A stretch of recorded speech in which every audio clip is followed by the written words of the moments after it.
jadi suaranya seperti itu teman-teman, kasar banget ya. Langsung saja kita cek dulu di bagian rantai ketang, kemudian setelan klepnya, noken as, sepatu klepnya kita cek ya teman-teman. Nah pertama-tama kita lepas dulu untuk bagian tutup gigi sintriknya ya, menggunakan kunci T8. Nah kemudian kita posisi topkan ya seperti ini sambil kita cek rantainya kendor atau tidak ya teman-teman. Nah di sini ada sedikit kendor untuk rantai ketengnya. Kemudian tinggal kita cek ya celah klepnya. Kita lepas dulu bagian tutup klepnya menggunakan kunci 24. Kuncinya menggunakan kunci khusus supaya lebih mudah proses pembongkarannya seperti ini. Nah dan setelah saya bongkar dan ternyata itu si celah klepnya renggang parah ya, renggang banget, diakibatkan si batang klepnya itu sudah aus ya teman-teman. Jadi kita harus bongkar mesin ini, kita harus melakukan pergantian klep ya, karena ujung ataupun kepala klepnya itu udah aus banget parah ya. Sedikit lagi hampir lepas, tinggal kita lepas aja gigi sintrik menggunakan kunci 17 seperti ini ya teman-teman. Nah kemudian tinggal kita lepaskan menggunakan obeng. Nah sudah terlepas, kemudian tinggal kita lepas dulu untuk penahan apa namanya ya, noken as menggunakan kunci T8. Hati-hati bautnya jangan sampai jatuh ke bawah ya, biar nggak membuka bagian bak kopling. Nah seperti ini caranya, jadi harus berhati-hati. Kemudian tinggal kita lepas bagian platnya ya. Nah platnya kita lepas dulu, kemudian tinggal kita cabut ya teman-teman bagian noken asnya. Nah sebelum dicabut kita bongkar dulu tangkinya, karena ini mau lepas apa namanya ya, lepas mesin ya. Bagian headnya saja dan blok piston sekaligus kita cek, karena di sini ada ngebul tipis katanya ya. Nah setelannya kita kendorin dulu baru kita bisa melepas bagian noken asnya. Nah di sini noken asnya seperti ini ya kondisinya. Sebetulnya ini noken asnya udah kemakan sekitar 1 mili ya, tapi untuk partnya susah dicari ya, jadi masih menggunakan noken as yang ini saja. Kemudian bagian manipul kita lepaskan, kemudian bagian baut tanam head ya kita lepaskan menggunakan kunci 12. Untuk bracket mesinnya yang atas kita lepaskan dulu kunci 14 dan kunci 12. Untuk di blok mesin menggunakan kunci L6 udah dilepaskan ya, tinggal kita congkel aja. Nah congkel seperti ini perlahan saja ya teman-teman. Nah knalpot udah dilepaskan juga ya, knalpotnya menggunakan kunci 12 14 ya. Nah, oke kita tahan seperti ini. Hati-hati cara pembongkarannya. Nah seperti ini. Nah dan di sini pun untuk bos ataupun pindolnya nggak ada satu ya, harusnya kan ada 3 ya di bagian atas, cuman ada 2 dan saya cari pun susah ya untuk mencarinya. Nah bisa kita lihat sendiri di bagian batang klepnya tuh, sedikit lagi ini bisa ambrol ya teman-teman, bisa jebol karena udah aus parah ya di bagian batang klepnya. Nah kemudian tinggal kita cek juga di bagian blok pistonnya ya, kita bersihkan, kita cek juga karena ini ada ngebul tipis, jadi kita bersihkan saja. Kemudian ring pistonnya kita sesuaikan dengan kriteria kita sendiri ya. Nah menurut saya ini bagian linernya masih bagus ya, masih bagus, belum ada cacat, baret-baret belum ada. Kemudian untuk melepas klep yang aus seperti ini kan susahnya dibukanya, jadi kita harus tuner dulu sedikit ya, tuner supaya lebih mudah saat proses pembongkarannya. Kalau dipaksa nanti bos klep bisa rusak. Nah seperti ini kondisinya. Dan cara melepasnya seperti ini saja ya teman-teman. Nah tinggal kita pukul saja tanpa membuka bagian pelatuk. Kalau misalkan teman-teman mau mengganti pelatuk ya tinggal dibuka saja. Dan cara pembongkarannya pun sangat ekstra karena pen pelatuknya sangat keras sekali ya. Jadi kalau misalkan nggak diganti, nggak ada barang, nggak perlu kita lepas untuk pelatuk klepnya. Nah oke, ini klepnya udah kita lepas dua-duanya ya teman-teman. Tinggal kita proses bersihkan saja. Nah setelah dibersihkan, proses perakitan ulang, pasang karet ya di bawah linernya. Kemudian pindowalnya kita pasang 2 biji ya. Nah 2 biji. Kemudian kita pasang bagian pakinya, usahakan jangan sampai terbalik. Nah kemudian kita sediakan karet ya, o-ringnya yang di sebelah kiri ya teman-teman. Kita kasih lem aja dikit supaya nggak berubah bentuk ya. Nah, takutnya kan bisa jatuh ataupun keangkat gimana ya. Kemudian tanda panah menghadap ke depan bagian pistonnya, dan ring piston udah saya posisikan celahnya. Kalau yang tadi itu yang pertama celahnya itu terlalu dekat ya teman-teman. Jadi otomatis ada ngebul tipis. Kita pasang lagi pennya. Kemudian kita kasih kain.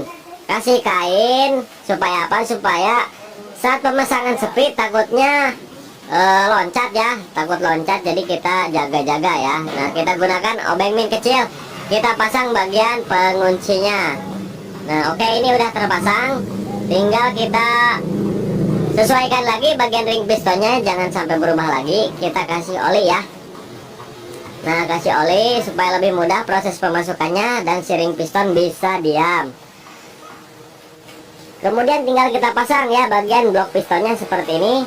Nah, kita tekan ujung-ujungnya ya. Kita masukkan dulu bagian celah-celah ring pistonnya supaya lebih mudah. Setelah masuk celahnya, tinggal kita tekan bagian punggung-punggungnya. Nah, ini udah masuk, tinggal kita pasang rantai ketangnya. Kita naikkan seperti ini sambil kita goyang-goyang ya. Nah, di sini hati-hati tensionernya jangan sampai patah ya. Ini seperti itu. Kemudian tinggal kita paskan saja. Nah, tahan dulu rantai ketangnya, jangan sampai jatuh ke bawah. Nah, seperti ini. Kemudian tinggal kita paskan. Nah, oke. Kemudian tinggal kita pasang baut-bautnya. Nah, jangan dulu dikencengin ya. Jangan dulu dikencengin, kita pasang dulu nih selang ya, selang pompa olinya ya teman-teman. Selang pompa olinya nih, seperti ini. Nah, kalau langsung dikencangin ini nggak bisa masuk, harus buka dinamo starter. Biar nggak buka dinamo starter, kita angkat aja bloknya sedikit, kita masukin ya. Nah, seperti ini kita kencangkan. Jangan dulu dikencangkan ya, kita topkan dulu. Jadi yang bawah itu jangan dikencangkan dulu, nanti saja dikencangkannya belakangan ya. Oke, kita topkan. Setelah top, tinggal kita pasang bagian tensioner. Nah, lidah tensionernya kita pasang. Nah, setelah itu tinggal kita pasang klep ya. Nah, klepnya ini untuk yang original tidak ada ya. Jadi saya ganti menggunakan merek NPP. NPP juga bagus ya. Nah, ini udah saya sekir. Dua-duanya udah saya sekir ya teman-teman. Tinggal kita pasang aja seal klep, udah kita ganti bawaan klep dari NPP-nya ya. Kemudian pasang bagian per klepnya, jangan sampai terbalik, yang ada marking ataupun catnya di bagian atas. Kalau markingnya udah hilang, yang rapat itu di bagian bawah ya, dua-duanya, yang besar dan yang kecil. Kemudian pasang retainer, pasang kuku klep. Nah, dan untuk proses pemasangannya itu sangat ekstra sekali ya, butuh kesabaran karena sangat keras sekali ya teman-teman untuk per klepnya. Jadi harus sedikit mengeluarkan tenaga. Nah, tinggal kita gunakan kain, bisa karet ban, menggunakan kunci sok seperti ini, tinggal kita tekan sampai masuk ya teman-teman. Jadi seperti itu. Nah, setelah masuk semua, contohnya seperti ini ya, harus sampai mengunci. Nah, kan ini udah mengunci, bisa kita ketuk-ketuk menggunakan kunci T kalau dipastikan udah kencang. Tinggal kita pasang bagian packingnya ya teman-teman. Nah, packingnya kita pasangkan. Nah, kemudian di bagian sana kita kasih o-ring ya untuk di pen sebelah kiri. Nah, kemudian tinggal kita pasang untuk pin dowelnya, ada satu di sebelah kanan ya. Harusnya kan ada dua, tapi nggak apa-apa karena di atas ada tiga, jadi kita pasang aja dua ya. Karena susah ya nyarinya ya teman-teman. Nah, kemudian tinggal kita pasangkan lagi lah seperti ini.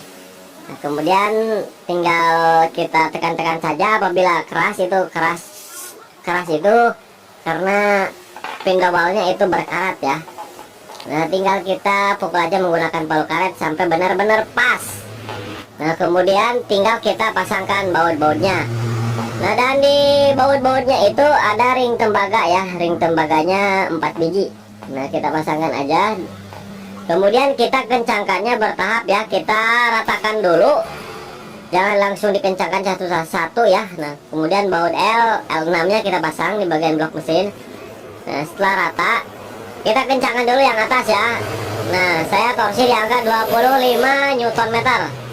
Nah, 25 Nm, dan ini pun bertahap ya, bertahap. Jadi nggak sekaligus dikencangkan satu-satu. Nah, setelah itu tinggal kita kencangkan baut L6 nya. Nah, seperti ini.